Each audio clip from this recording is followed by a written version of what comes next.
Hola. Antes de entrarle a la discusión de los problemas actuales, es importante hablar un poco del pasado, porque las malas decisiones de López Obrador que nos están afectando empiezan desde la manera tramposa en que interpreta la historia. A ver, ¿de dónde sacó eso de la Cuarta Transformación, por ejemplo?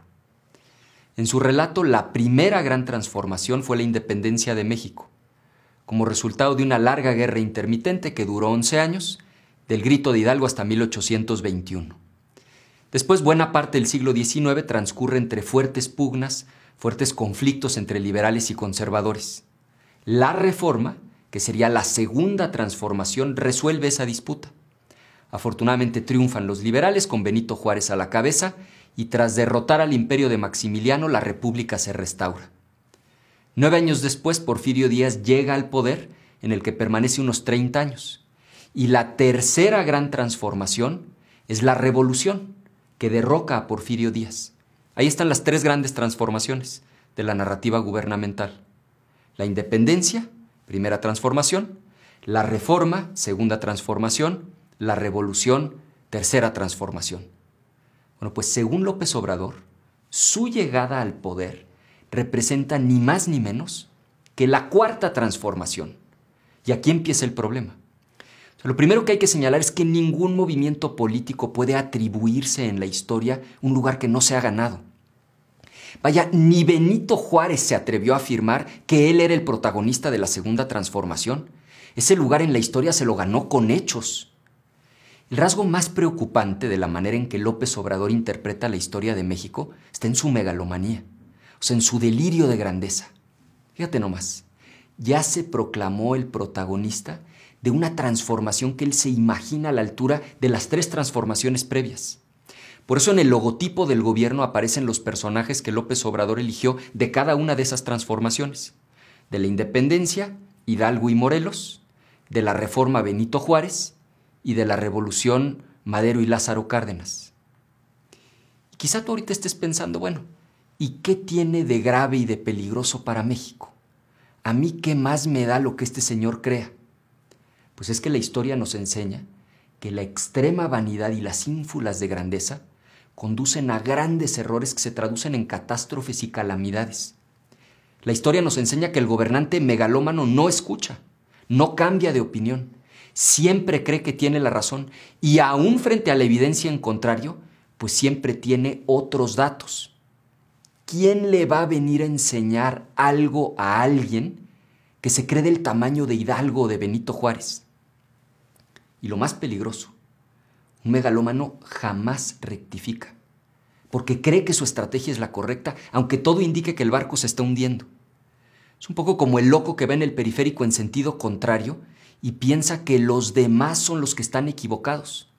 Pues todos sabemos en qué acaba eso. Y aquí no se trata de llevarle la contra o de tratar de hacerlo enojar. Esto lo digo con profunda preocupación por el daño que le está haciendo a nuestro país. Al México que López Obrador te va a dejar a ti. Eres tú quien va a pagar carísimas todas sus locuras.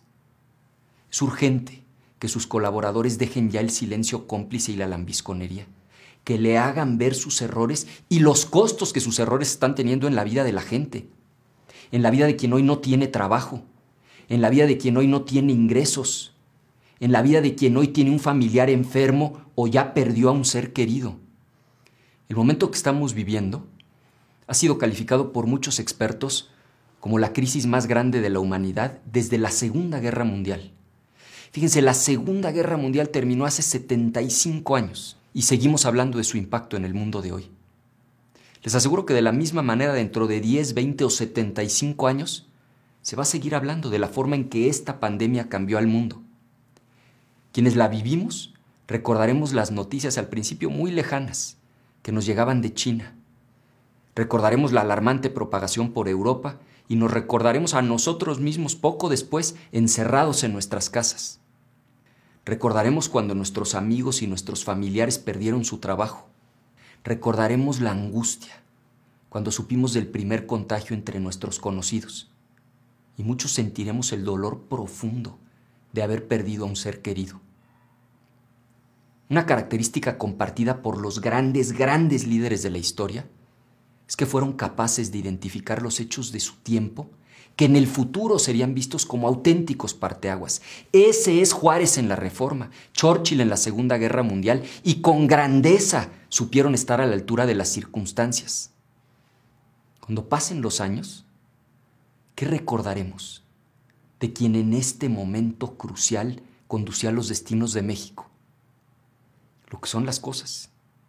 Quien soñaba con aparecer en los libros de historia como el gran protagonista de la Cuarta Transformación de México, sin darse cuenta, escribió para siempre su nombre en la historia, cuando al inicio de la peor crisis del siglo se dirigió a la nación para decir esto. Lo del coronavirus, eso de que no se puede uno abrazar, hay que abrazarse, ¿eh? No pasa nada, o sea, o sea que nos vino esto como anillo al dedo. También recordaremos que se empeñó en dar mal ejemplo, negándose a utilizar un cubrebocas y a mantener la sana distancia. Recordaremos que se empeñó en el capricho de gastar el dinero en hacer una refinería, en lugar de ayudarte a ti cuando más lo necesitabas. Tristemente recordaremos que no estuvo a la altura del momento histórico.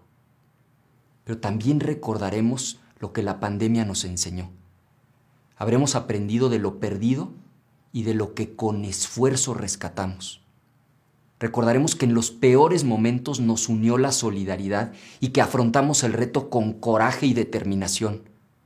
Recordaremos que México fue más grande que la adversidad. Recordaremos, no tengo ninguna duda, y tú tampoco debes tenerla, que nos pusimos de pie y logramos salir adelante.